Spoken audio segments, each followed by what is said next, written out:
welcome to the last episode of Petrol Heads for the season. We have a jam-packed show with you. Kicking things off, we team up with a cricket legend to see how he fares behind the wheel of an off-road rally car. We take a look at some golden oldies at the Nazareth Classic Car Show. So, without wasting any more time, let's head out on the dirt with the Regent racing team.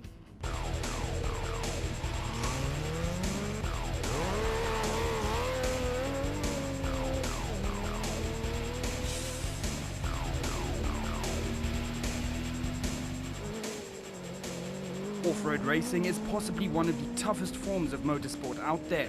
Raced on unknown terrain, driver and navigator need to be in absolute sync to make sure the team and the vehicle finish the race safely and in a respectable position. Navigators are often the unsung heroes of racing. The job is incredibly difficult, requiring hours of prep, nerves of steel, and the focus and patience of a saint. But one off-road racing team is putting points aside and throwing a complete novice into the passenger seat. Regent Racing is very much a race team that's been backed by the Imperial Group of companies, with Regent Insurance being the title sponsor for the best part of 7 years now, and embarking on another 3 years. So quite a unique scenario where we're going to a 10-year relationship with them. But Regent Racing really is an off-road racing team, that competes in the South African off-road championships, and more importantly has aspirations of Dakar in the future.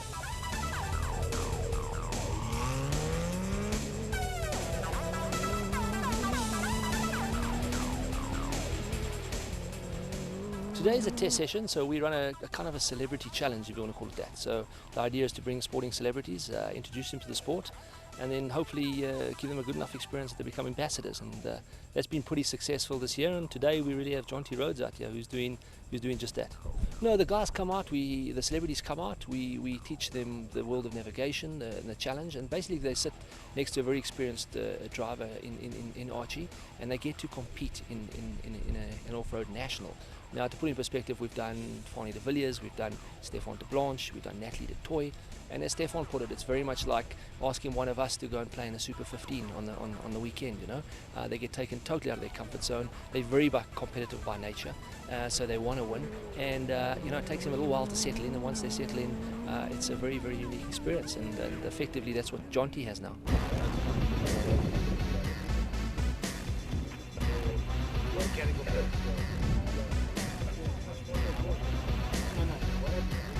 Well, I think I drew the short straw, apparently. There was a couple of other guys who, their names are all in the hat, and they all got away without getting in the vehicle. So yeah, I think I drew the short straw. To say off-road racing invited me a couple of months ago just to get involved, and would I be brave enough to try riding with one of their vehicles? And yeah, I'm pretty much game enough for anything once. I'm not too sure if I'll be doing it again. I'm not a big petrol head.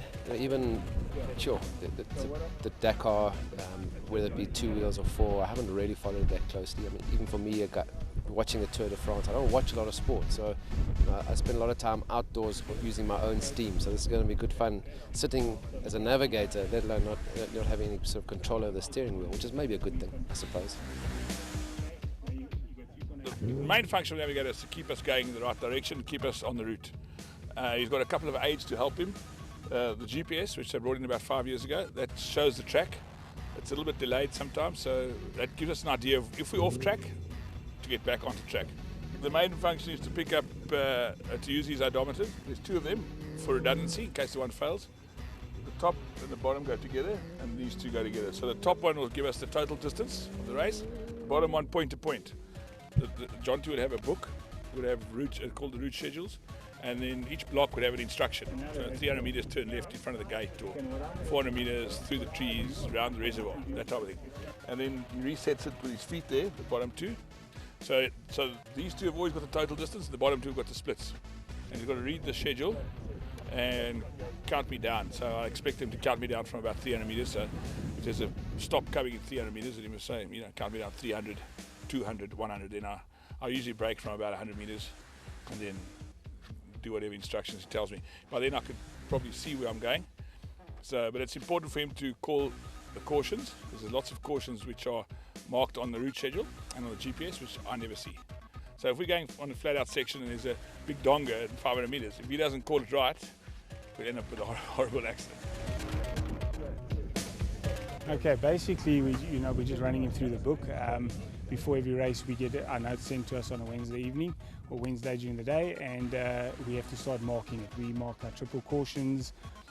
We sort of trying to learn what's going on with, in the race, kind of prepare ourselves what's happening. So I've took him to the Legend, show him what the triple caution is important. There's different signatures or signs for holes, for ditches, for jumps, for going through riverbeds. So we just ran him through all that. Nervous. I mean, he should be. It's good to be nervous, but yeah, very nervous. That is the most. I mean, the guys have spoken about the vehicle and what it does, and I've spoken to Stephen de Blanche, who's done it. Natalie de Toy, Foreign de Villiers. I've had a long chat about the amazing capabilities of these vehicles. And there was Stefan, he just said, Jonty, once you've kind of gone through that, okay, don't panic, because the vehicle's about to disappear down a ravine or it's going up the wrong mountain. The navigating for me is the toughest part. I take orders very well, I don't give them too well. Fortunately, today is just a trial run, so the navigating stuff will hopefully come with trial and error. And today is just kind of getting a feel and getting comfortable in the seat and not to have to change my trousers by the end of the laps this afternoon. Well, he looked a bit nervous to me, I must tell you. Well, the difficulty is riding in the car you're strapped in. It's a little bit claustrophobic for the first time. And then the pace, and then obviously having to focus on everything. The odos, the resetting the odos, the GPS, the route schedule, and then, the pressure of having to call the cautions and to call the right calls at the right times. So it's a totally different experience. I mean, it looks a lot easier than what it actually is. But it's fun, and I'm sure they'll enjoy it.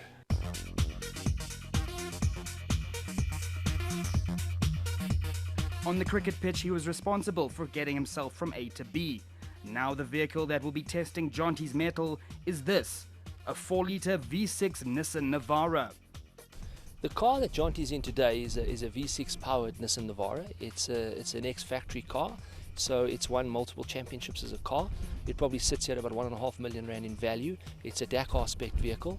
As I said, V6 4-litre powered, and it runs at the sharp end of the South African Championship. Yeah, awesome. I suppose boys and their toys. As a cricket player, you're fortunate you get paid to do something that you never have to grow up really. You play the same game that you're playing in the back garden, getting paid for playing for your country. So I suppose it's just another level now with a different kind of toy. So can't wait.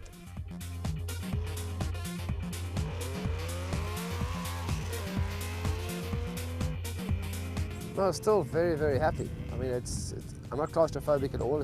The helmet is probably more difficult than the inside of the car because it really does restrict you here with the neck brace. But the car is awesome. I mean, it really is an amazing toy.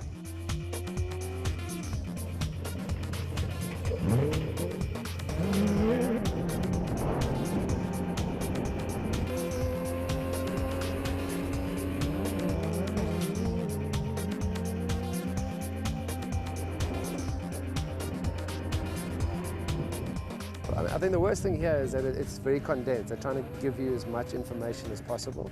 So as I've looked down, there's 100 meters ahead. I'm not too sure whether the driver's gone through and I'm not too sure whether they call it a left bend, a chicane, turn left. So that's very confusing. 2 laps so far, but I've got a couple more weeks before the event takes place. So do a bit of homework. It's been a while since I had to go back and study. I must confess, I'm not less confident. I came up here thinking the hardest part. Because the guys who were organising said, the worst thing is going to be getting a feel of the car and not pooping yourself as it goes through what it does go through. And for me, I love a roller coaster ride, so that part of it was pretty easy. But I knew coming up here that the navigational part, where I'm supposed to be adding some value, at this stage, no, it's not working. I didn't know what I was doing on the field either. I kept getting in the way, and it's perfect. I mean, there's amazing similarities. Yeah, synergies are good. Sadly, for Jonty and Archie, the nerves from day one followed them to the race and they didn't finish the round. But if courage and sportsmanship won prizes in off-road racing, the Regent team would have come out tops.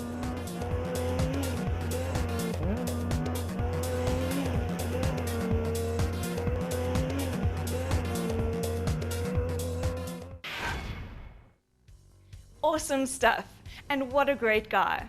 After the break, more cars under the spotlight and all the info you need to know to plan your weekend.